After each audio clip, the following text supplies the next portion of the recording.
There is a lot of background characters throughout the world of cars, and usually Mattel likes to make these cars as die-cast, but I can't say that they're always the most exciting cars. Usually, they're just another race fan and, the same model repainted for the millionth time with a flag stuck on it. Or Colin Bowereb, for example, as cool as he is from Cars 2, he's really just a green van at the end of the day. But this guy that we have right here, Andrew Vrooman, I'm willing to say that he is the best background character they've ever made as a die-cast, hands down. But anyways, welcome on back to the Cars Garage, everyone. Today, of course, we're going to be taking a look at this amazing car, the one and only Andrew Vrooman, who is actually a real-life pickup truck model, and we'll talk about that once we get him all open and everything. Now, while he's not some giga-rare car, he has accumulated quite a bit of value over the past few years, ever since he was first released in 2019. Now, it seems like the price he's going for is around $30 on eBay, which isn't horrible, but I ended up getting him for $18.50. So yeah, not too bad of a price, I don't think. He was obviously only first released in this package style, 2019 mainline, in the Cotter Pin series, as you can see right here, back when they still did series. I know they don't do that anymore. They stopped in 2021. But yeah, it's really nice that they just put him in the mainline like this, because this could have easily been a chase or even a super chase. They were doing a few of them at the time. So I'm surprised he wasn't one of them, to be honest, because he's really cool. If you don't know, he's actually a real-life car model. He's actually a Chevrolet El Camino SS right there. See that badge? Really cool when Pixar decides to put in real-life car models into the world of cars. Especially for a background character. I can't believe they would do that, because, does anyone even notice? If you're not a collector, do you even notice that this guy appeared in the movie? I mean, he's just a background character. He's in it for a split second, and then he's gone. So I don't know why they would even pay the licensing fees to put a Chevrolet El Camino in the movie, to be honest. But I'm glad they did, because it really made a beautiful looking diecast here. I can't wait to take a look at him. But first, we'll take a look at the back Cotter Pin logo. Not sure why they used pink, hot pink of all colors. Certainly wouldn't have been my first choice for the Cotter Pin series. But cool background picture they put here of the Cotter Pin. There's the old wood you can see, the old building. It's a really old building, but it's cool. I love the town of Thomasville. One of the best things I think that came out of Cars 3, to be honest. I just love the oldness of the town, because there's a lot of old towns like that around where I live. I don't know why, I just find them interesting. Especially when they explore them, like they did in Cars 3. But cool Cotter Pin sign, bar and grill. There is the twisted pin, I guess, the Cotter Pin right there. Really cool. Nice description as well. It says, friends of the late, great, fabulous Hudson Hornet gather at the Cotter Pin. Very short and sweet, and it shows a few of the other cars, which are all new. Pretty much all the cars from the series were new. I think, maybe all of them, if I'm not mistaken. We got Jenny Tolan back here. Xanadu bumpers, Vanden Kerr, and Bill Revs. I only have Jenny and Bill. I've yet to get Xanadu, who actually is a real-life car model as well. He's a Volkswagen Bug. If you can tell, they're pretty common-looking car. You can always tell a Volkswagen Bug. Or is that a Beetle? I don't know why. I can never tell which one's which. Maybe they're the same. I don't know. But just love the red and black aesthetics on the packaging. Of course, the Slanted Cars logo. Not a huge artwork, but that was kind of the thing during this time, during the 2018, 2019.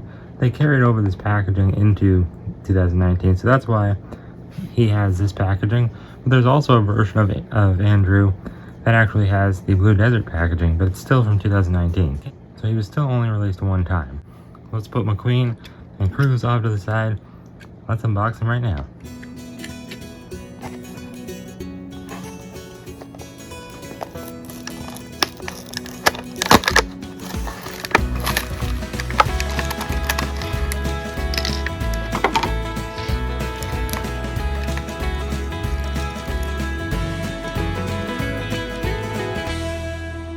Alright, I stand corrected. This is the best background character ever made into a diecast, without a doubt.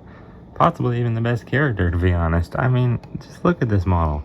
Is he a truck? Is he a car? I mean, we've never gotten anything like this before. This really is one of the most unique diecasts I think Mattel has ever made, and they did such a good job on it too. I mean, it really does feel like it's a lot of metal when I'm lifting him up here. I mean, I don't see much plastic on him at all, other than the bumpers, unfortunately, which I'm noticing. That seems to be like a hard rubbery plastic, and it is noticeable. I don't know, sometimes the lighting makes it seem like silver, so it's okay. Sometimes it looks more plasticky, but either way, really nice expression on Andrew here.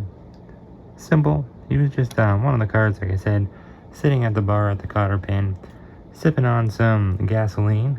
I think it was actually right next to Jenny Toland, who we'll bring out in a second.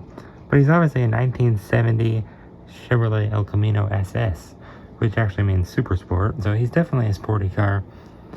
I don't know too much about Chevy cars, but I think this is supposed to be obviously like their attempt at making a sporty car that can also have like the usability of a truck, obviously with the back truck bed, because he still very much is a pickup truck. No matter how you look at it, there's no denying it. I mean, he has a truck bed, he's a pickup truck, but he does it, and he looks so good doing it. So I mean, it's just such a cool car. All the little details on that black line on the back, little SS badge. Let me zoom that in. I mean, take a look at that. Really cool license plate as well. R0826E. Not entirely sure what that says on top or bottom. I can't really tell. I wish I could. It's always hard to read the lettering on the license plates, but oh well, at least we got the gist of it. Obviously, he's from Thomasville, which is, just a tiny little town they pass by. Doc Hudson's hometown in Cars 3. And then they end up staying there a while, McQueen and Cruz. It's a really cool town. I love, like I said, exploring old towns. It's always fun. Really cool light year tires as well. I can't believe they added light year tires on him. I mean, that's really cool. Obviously, the older style, he doesn't have next-gen tires. I'm not loving how the wheels look, though. They're not really painted all that good. They should be silver, probably, and they're not. But, oh well, they still look pretty good, I guess. He does have tiny little plastic inserts for his mirrors there. Very old-style mirrors. Old-style doorknobs. I mean, really, everything about them is so classical. Love the black line on the hood there. It's a nice little, trim around it as well. 2 black lines, I should say. And he's obviously got that classic pointed hood that all Chevy cars have, even to this day. I believe every single Chevrolet car has always had that pointed hood. It's really cool. I like how they have their own, identity. Really cool headlights as well. Definitely reminding me of an old Camaro that my grandpa had. Check out the double headlights there. So cool. SS badge. A nice grill split through the middle. Very nice. Yeah, I'm not a huge fan of the bumper, just because it looks kind of plasticky. But I mean, it's not as bad in person, I guess, as I thought it would be. He obviously has brown eyes. Very good. I think brown eyes on him are perfect with his paint color. They go so well. And he doesn't have a plastic eye plate as well. It's completely metal, so really cool. He has a lot of metal on him. Look at that. Even the windows, they actually did some nice silver trim on them. That's really cool. Really good job, Mattel. I'm surprised. They even did a little silver trim down here. Still, it's not plastic. It is a part of the main metal body. And there's also a little part in the front here. I guess it is on both sides. For some reason I thought it was only on one side. At first I thought it was an error, but no, it's on both sides.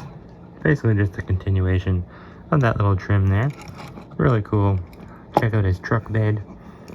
Nice lines, very detailed. And of course you can see the little humps for the wheel wells. The wheels are hiding in there. They even carried on the silver trim to the back window there. Really nice. They really showed that they cared with this one.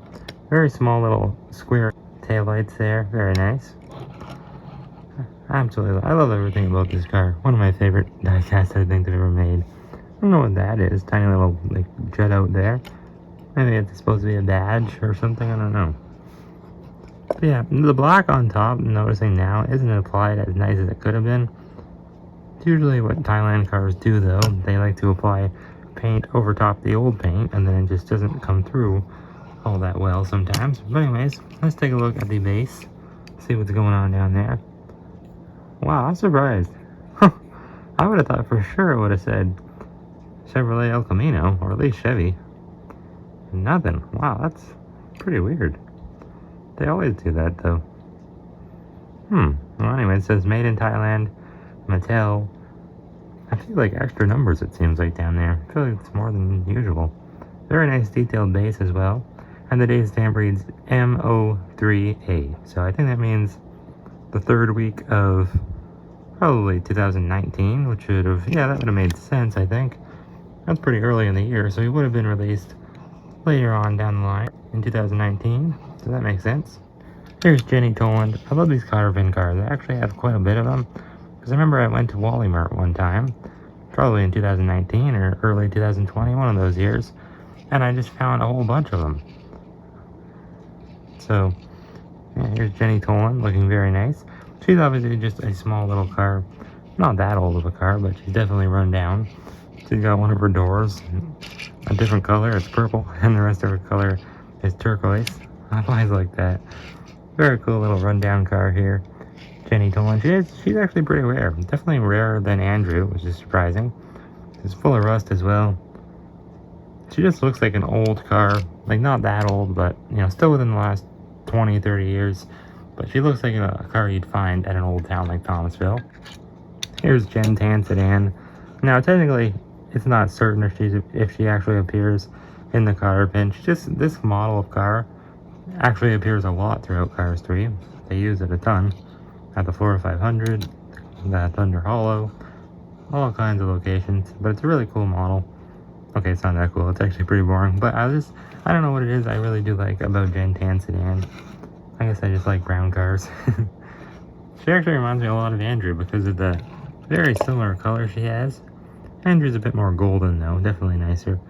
And similar brown eyes as well. But she really is just a tan sedan, like she says. So here I got a couple station wagons for you. Here's the first one, Motor Turner, the blue one. And she's pretty forlorn. I feel like no one talks about her anymore. Only ever released in 2019, but then again, all of these guys were. Yet Andrew Vrooman still gets talked about quite a bit. But she's definitely a cool one. And then we have Bill Rebs here, who was, like I said, released alongside Motor Turner and all these other guys here. And I guess just because they're the exact same model, maybe that just made Motor Turner a little bit less valuable at the time. I'm not really sure, but either way, they're all, you know, pretty hard to get online these days. Not all of them, I guess. They all go for around $20, I would say. We got one more, technically not from the Cotter Pin, but it's Mo Revlin here. Just a minivan from Cars 3, but not from that scene. I don't know why I always put her together with these guys, though. She's actually from the Thunder Hollow scene. She's just an old muddy van. She's actually a pretty new-looking van. Some mistake her for an SUV, but she is a van because you can tell the doorknobs are together there. She has a sliding back door, so she's definitely a minivan. Then I actually have a pickup truck here I wanted to show you guys. Now, he's not supposed to be sporty or nothing like that. He's really just a pickup truck. From the early 2000s, I would assume. Maybe late 90s. But he's definitely, he definitely shares a very similar body style to Andrew. He just doesn't have that sporty, classical flair to him. And I mean, he's so plasticky. Like, look at that. The whole back section is plastic. That's why if China would have made Andrew, I bet it would have been a lot of plastic. Luckily, they didn't get to, though. That's where Thailand succeeds, cars like this. They really do a good job. I love when they, add more metal, take away that ugly plastic. But anyways, thank you guys for watching. That was a very cool scene in Cars 3. I love the Cotter Pin. I think it's just, like I said, one of the best things to come out of the movie. Because I didn't really care for the ending with Cruz and everything like that. I find Cruz very annoying. I don't know about you guys. I think I could actually tolerate her in that scene, though. She was just kind of taking in all the wisdom from the legends and everything. But either way, this is definitely one of the best background characters. Like I said, I don't think it can get any better than this. I mean, Chevrolet El Camino SS. Come on, that's amazing. But anyways, thank you guys for watching. And actually, when I was on that website where I got Andrew from, I actually picked up another car. Focus him in there.